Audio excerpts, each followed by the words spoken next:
میرے دوستو، خداوند کا بھاری فضل اور اطمینان جو اس کلام کو پڑھتے، سنتے اور اس پر عمل کرتے ہیں اب بھی ہو اور ابدالآباد تک ہوتا رہے، آمین۔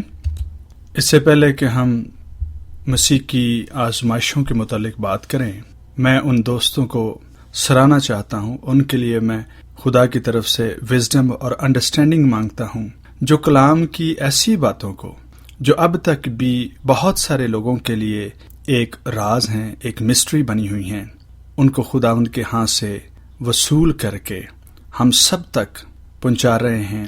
خداوند ان سب دوستوں پر اپنا فضل اور اطمینان کرتا رہے، خواہ وہ دنیا کے کسی بھی کونے میں بیٹھے ہیں، وہ ہمارے لیے برکت کا سبب ہیں۔ خداوند ان کو جو ہے وہ سنبھالتا رہے اور ہر قسم کی پریشانی سے، اظہار ثانی سے، مشکل سے، آزمائش سے بچاتا رہے، آمین۔ آئیے کلام مقدس میں سے میرے ساتھ کلام مقدس کا ایک حوالہ نکالیے، جسے پڑھ کر ہم آگے چلیں گے۔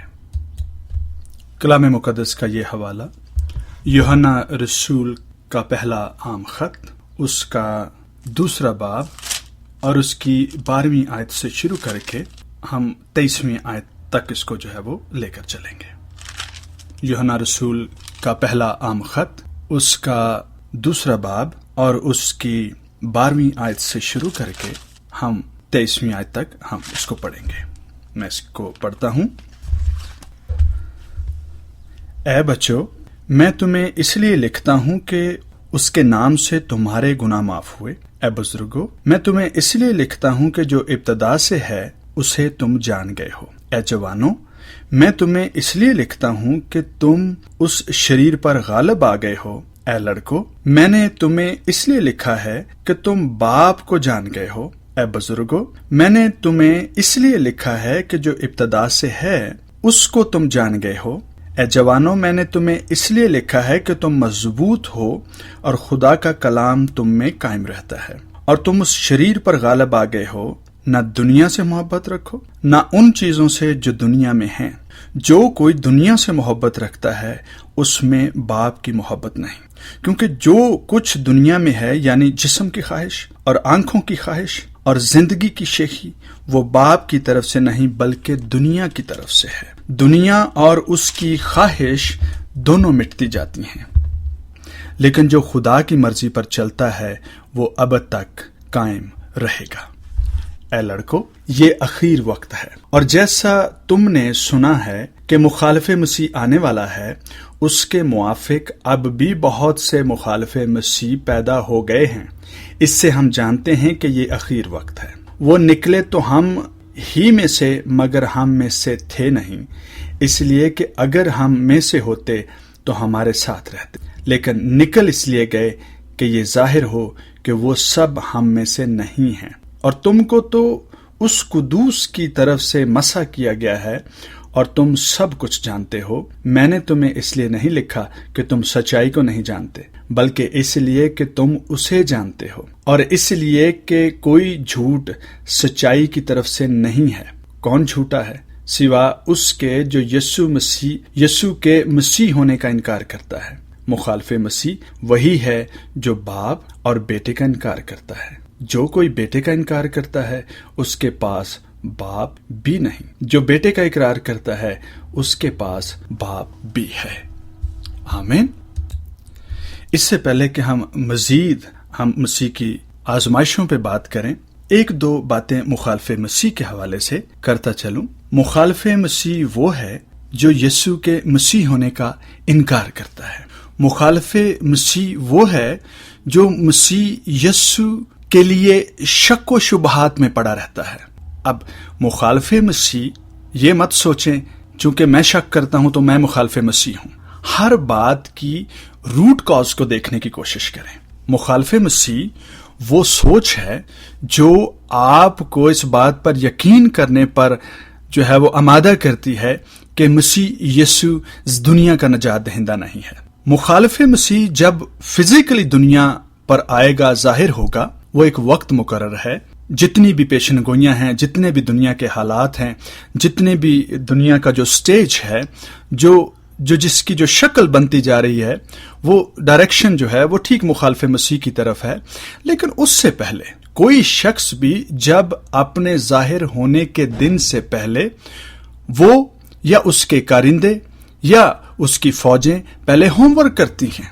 آج کے دور میں اس وقت یوحنا رسول کے جو ہم نے جو ابھی کلام مقدس میں سے پڑھا، رسول بزرگوں کو علیحدہ، جوانوں کو علیحدہ، لڑکوں کو علیحدہ، مسیحیوں کو علیحدہ، ایمانداروں کو علیحدہ، ہر قسم کی کیٹیگری کے لوگوں کو علیحدہ علیحدہ لکھتا ہے اور پھر اس کی وجہ بیان کرتا ہے کہ یہ بات میں تمہیں اس لیے لکھتا ہوں. اس کی وجہ کیا ہے؟ کیونکہ مخالف مسیح جب دنیا پر فزیکلی ظاہر ہوگا وہ ایک مقررہ وقت ہے، لیکن اس سے پہلے مخالف مسیح کی بد روحیں، ناپاک روحیں، ناپاک سوچ کے دھارے میں بہہ کر وہ کام کر رہی ہیں.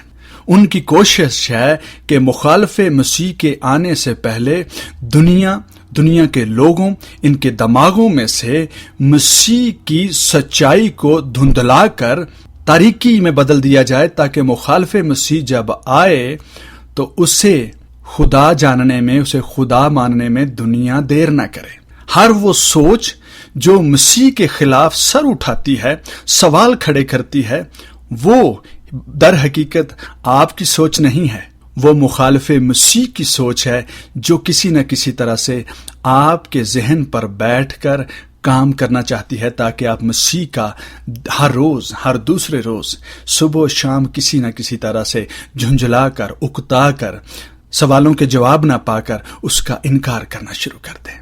میرے عزیزو، کلام مقدس میں بڑی خوب بات لکھی ہے، جس کے کان ہوں وہ سنیں. جو سچائی کا متلاشی ہے وہ تحقیق اور تفتیش کرے، کہیں ایسا نہ ہو کہ سوالوں کے ہجوم میں گم ہو کر مسیح کا انکار کر دے، خدا کی سچائی تک نہ پہنچ سکے. میں آپ لوگوں سے منت کرتا ہوں، سچائی کی تلاش میں خادموں کو، پادری صاحبان کو، بہت سارے مبشروں کو، وہ جو لوگ چرچ پلانٹنگ کرتے ہیں، اپنے آپ کو اپوسٹل کہتے ہیں، جو کہ ایک خدمت ہے، وہ کہتے ہیں، وہ ہوں گے بھی، ان کو پریشان کرنے کی کوشش نہ کریں اپنے سوالوں سے، بلکہ خدا کا پاک روح آپ کا اچھا استاد ہے، تحقیق اور تفتیش کریں. کلام کا جو سوال آپ کے اندر ہے، سوال ضرور کریں اپنے سے بڑوں کو، جو نالجبل لوگ ہیں، کلام کو جانتے ہیں، اس کی سچائیوں کو پرکھتے ہیں، ان کے کلام میں ان کے منہ میں خدا کے کلام کی نمکینی ہے. آپ ضرور ان سے سوال کریں، پر اپنی تحقیق اور تفتیش نہ چھوڑیں.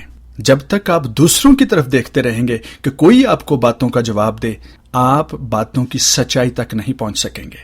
کیونکہ دانیل نبی کے صحیفے کے آخری باب کے مطابق تفتیش اور تحقیق کا عمل ان میں سے شروع ہوتا ہے جن کے سننے کے کان ہوتے ہیں، جو سچائی کو گہرائی تک پہنچ کر کھوج لگاتے اور سچائی تک پہنچتے ہیں. میرا اور آپ کا کام یہ ہے، کلام مقدس کی جتنی باتیں اب تک ہمارے لیے سر بمہر راز بنی ہوئی ہیں، ان پر تفتیش اور تحقیق کرنا شروع کر دیں، تاکہ اپنے لیے بھی باعث برکت ہوں اور دوسروں کے لیے، تاکہ مخالف مسیح کی جو روح ہے وہ آپ کو گمراہ نہ کر سکے، آپ کی سوچوں کو، آپ کے خیال کو ڈائیورٹ نہ کر سکے. عدم معرفت کے سبب سے میرے لوگ ہلاک ہوئے، یہ خداوند فرماتا ہے. عدم معرفت کیا ہے؟ کہ جو چیزیں سربا مہر ہمارے لیے ہیں یا جو راز بن کر رہ گئی ہیں، انہیں ہم کھولنے، کھوجنے کی کوشش ہی نہیں کرتے، اور سال ہر سال سے ہماری زندگی ان سوالوں پر آ کر رک جاتی ہے. اور پھر مخالف مسیح کی روح کو، بد روح کو موقع ملتا ہے کہ وہ ہمارے اندر مسیح کے خلاف ایسے ناپاک خیالات کو جنم دے جو مخالف مسیح کی طرف جو ہے وہ زیادہ اور مسیح کے حق میں کم جاتی ہیں. اس لیے تفتیش کا اور تحقیق کا عمل زندگی سے کبھی کم نہ ہو. آئیے ہم بڑھتے ہیں مسیح کی آزمائشوں کی طرف، اور یہی مخالف مسیح جو روح ہے، اس نے آگے بڑھ کر مسیح کی آزمائش کرنے کی کوشش کی. مسیح کی آزمائش کرنے والا جب مسیح کے پاس آیا تو اسے آ کر کہنے لگا، اگر تو خدا کا بیٹا ہے، اگر